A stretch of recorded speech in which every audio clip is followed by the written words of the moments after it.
Hello there guys, and welcome to another one of my reviews. Today we are enjoying a brand new Porsche Boxster GTS, the 718 generation. So when Porsche announced the 718 models, which includes the Porsche and the Cayman, they also came with a bit of sad news. The reason for that is because they announced the 6-cylinder is dead on the smallest and cheapest cars to buy from Porsche, excluding the SUV range, so excluding the Macan.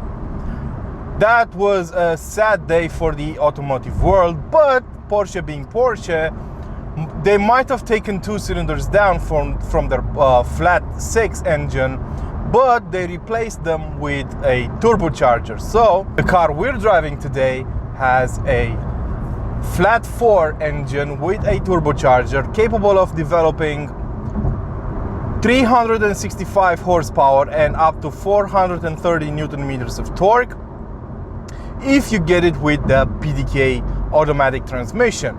If you go for the manual, because the Boxster is still available with a 6-speed manual gearbox, you can only get 420 Newton meters of torque because of certain limitations regarding the gearbox. So, what does that mean? Well, that means the Boxster GTS will do 100 kilometers an hour from standstill if you have the chrono package like this car has in 4.1 seconds. That is fast. That is the fastest in the segment right now, which is also made up by the BMW Z4 M40i, but we'll get into that a bit later. The engine is, as usual, mounted behind the seats. It's a mid-engine car, so the engine is right here, knocking on you if you ever disrespect it.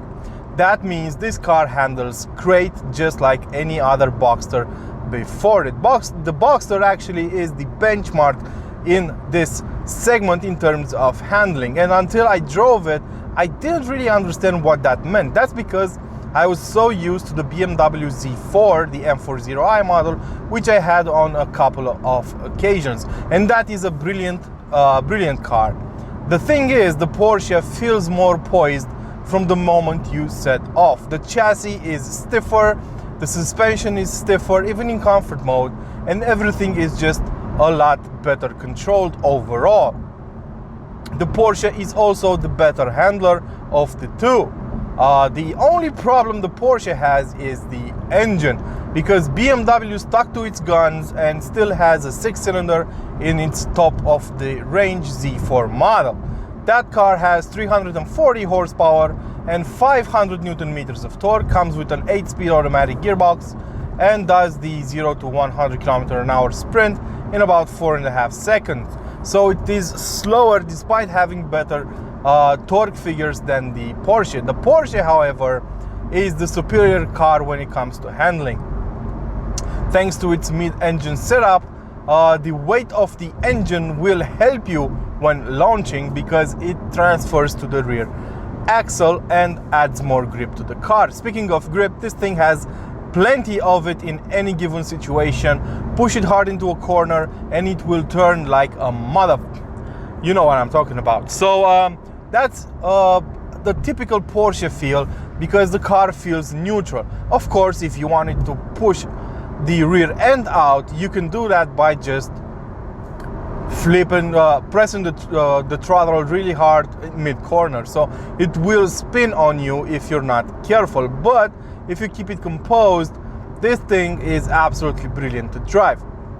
Now let's talk about what differentiates the normal Boxster from the GTS and the GTS from the normal Boxster, because so far everything I said applies both for the GTS and the Boxster S, for example. So let's step outside for a moment and take a look at what exactly differentiates this car from its normal brethren. You have a new bumper up front with some new aerodynamic vents right at the bottom, which change shape slightly to add more downforce at higher speeds. You have blacked out headlamps. They are only available on the GTS. You have 20-inch black Carrera wheels. You also get some gloss black accents on the sides for the door handles and the air intakes for the engine. You also get a new diffuser, a black diffuser at the back. You get black tips for the sports exhaust, and you get an active spoiler at the back, which is also found on the Boxster, but you get some GTS badging here and there on the door sills, on the rear bumper, and of course on the headrests inside the cabin. Moving back inside the cabin, everything is traditional Porsche in here. Compared to modern day cars, there are still too many buttons on this center console. That is the Porsche way of doing things. You have a button for basically everything. But in recent years, even Porsche started toning down the button orgy inside. So we have a big screen up here, which, well, compared to modern standards, is not that big. It's basically more or less as big as a phone screen. But even though the resolution is not that great, it does its job. Now, let's be honest, these days nobody really uses the navigation inside the car anymore, because we have better solutions at hand, like the Waze app or Google Maps. So you don't really need a big screen. And sometimes car manufacturers just position it so high that it really tires you at night. In the Porsche, it's sitting really low, it's really small, but it has all the info you could possibly need. It works great. It's a touch screen, so sometimes on bumpy roads you might have a tough time hitting the correct button, but it is really it's fine. So you get all the useful information you need in a compact design. Right above it, you'll notice the air vents and of course the analog watch for the chrono package. Every Porsche with a chrono package has that watch on the dash. Moving to the left, you get a brilliant instrument cluster, and this is one of the reasons why I still love Porsche today. Even though everyone's moving to digital screens and everything, they're not necessarily better. Now on the Porsche you have 3 gauges. The middle one is a rev counter with a grayed out background, just like you see in every other GTS model. You have the GTS badging inside, and also a gear indicator and a digital speedometer right underneath it. Basically, that's all you need. To the left, you also have a classic speedometer in the typical Porsche font, and it looks absolutely amazing. Underneath the analog speedometer, you also get a odometer, which shows just how many miles the car's covered so far, a trip odometer, and so forth.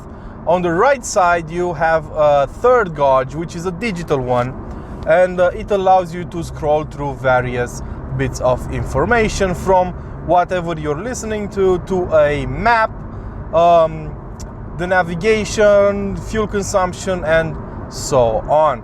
It's really useful.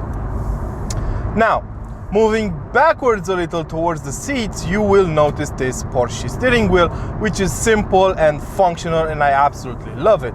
On the right side, you have a button which can alter the personality of the car. Using it, you can change and you can shift through different driving modes. In normal driving mode, the car is set up to be as comfortable as possible. The transmission is in comfort mode, the suspension is in comfort mode, the steering is in comfort mode, and it is light by Porsche standards, a bit heavy by any other brand's standards.